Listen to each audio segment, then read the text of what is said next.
복제인간 수수께끼라는 주제를 갖고 강의를 좀 시작해 볼까 합니다.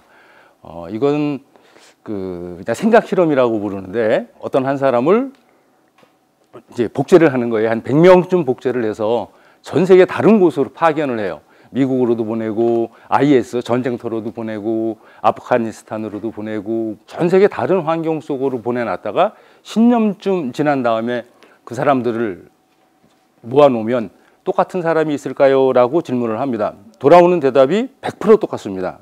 모두 다 다른 사람이요? 라는 이제 대답을 듣게 되는데, 그러면 다시 질문을 해요.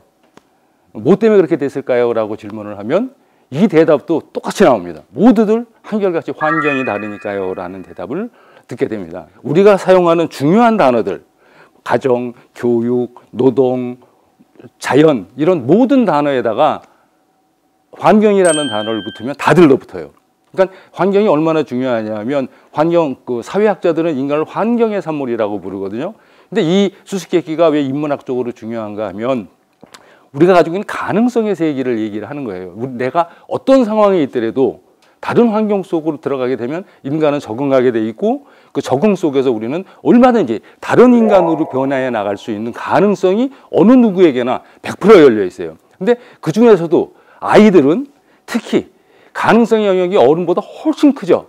그러니까 예를 들어서 어떤 아이를 아주 어렸을 때 영어권으로 보내면 언어 환경이 영어이기 때문에 걔는 거기서 영어를 그냥 배워요.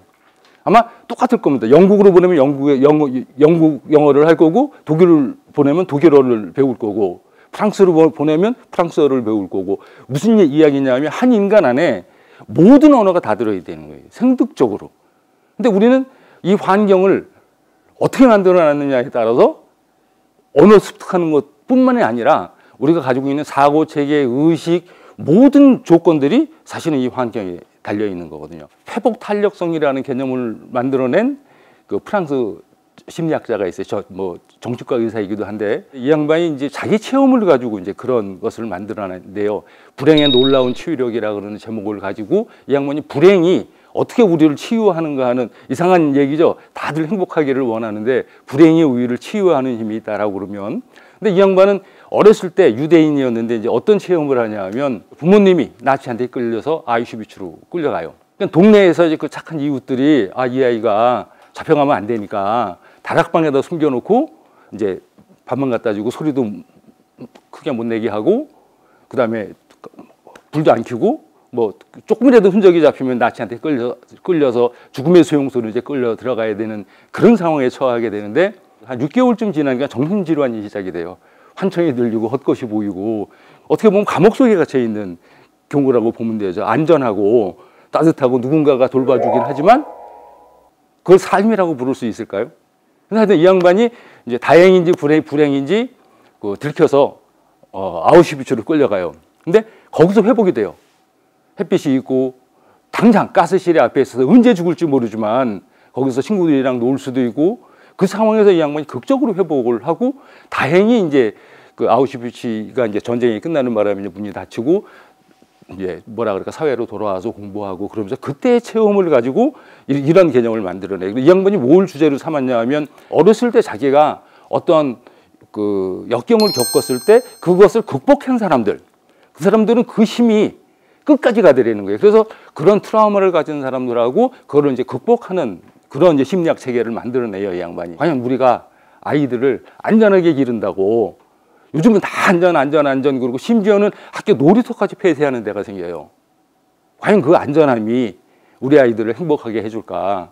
오히려 어렸을 때 어려운 일, 힘든 일, 그거 극복하는 법을 가르치고 함께 사는 법을 가르쳐야 되는데, 우리는 그런 생각들이 없잖아요. 근데 이 복제인간 수수께끼가 중요한 이유 중에 하나면, 이거를 제대로 이해하면 어떤 인간이든 앞에 나서 있는 어려움이나 힘든 일들을 겪어나가면서 다른 환경 속으로 좀 더 긍정적인 사고와 열린 사고 속으로 나아갈 수 있는 가능성이 우리 안에 있다는 거를 아주 확실하게 증명하는 거거든요. 학교가 만약에 개방적인 구조 속으로 바뀐다. 아이들이 학교 안에서도 좀 더 자유롭게 자발성을 기준으로 해서 뭐라 그럴까, 모험하고 놀고 그런 쪽으로 갔을 때 창조력이 생기는 거지, 지금처럼 머릿속에 끝없이 지식만 넣는다 그래서 과연 아이들이 이 앞으로 이 극심하게 변하는 미래를 어떻게 맞이할 수 있을까 하는 그런 걱정을 참 많이 해요. 우리 세대에는 아이들을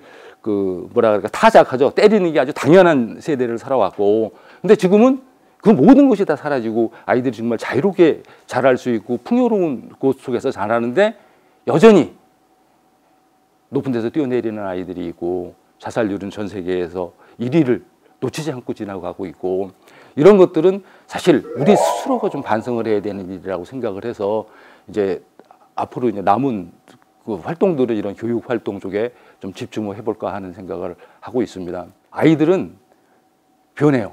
무조건 변해요. 근데 아이들을 변하지 못하게 만드는 가장 큰 장벽이 부모예요. 부모가 환경이잖아요. 가정 환경. 이건 거의 극복이 안 돼요.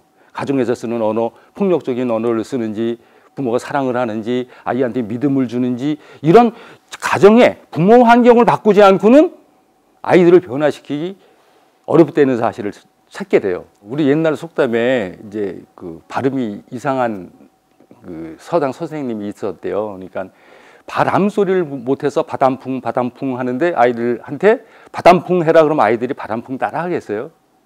똑같아요. 부모들이 하는 행위들이 사실은 아이들한테 믿음을 잃는 행위만 해요. 그러니까 이제 저는 학부모 상담을 하거나 그럴 때 제일 중요하게 여기는 게 아이가 부모를 믿는 일이에요. 아이가 부모를 믿으면, 우리 사회생활에서 그렇잖아요. 믿으면 행동하게 돼요.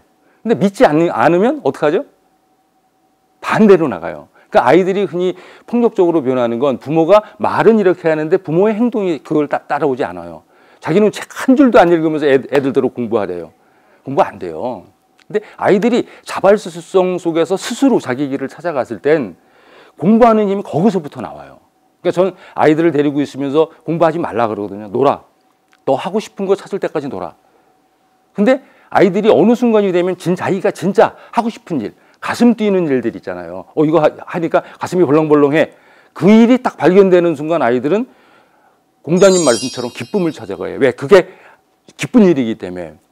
실제로 그렇게 해서 뭐 중고등학교 때 뭐 아주 반에서 전체에서 꼴등하던 애들이 나중에 뭐 박사가 되고 그런 애들도 있어요. 자기 걸 찾았을 때. 근데 우리는 그게 중요한 게 아니라 그냥 성적만 올리는 게 중요하잖아요. 부모님의 생각이 이렇게 바뀌어야 돼요. 아이들이 환경을 어떻게 만들어주느냐에 따라서 물리적인 환경을 얘기하는 게 아니에요.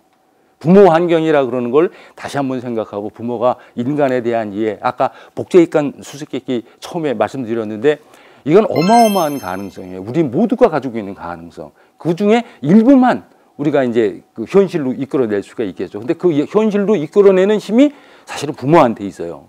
근데 부모가 아이하고 믿음이 끊어졌을 때, 폭력적이고 권위적일 때 어떤 것도 작동하지 않아요. 그냥 그것만 명심하시면 돼요.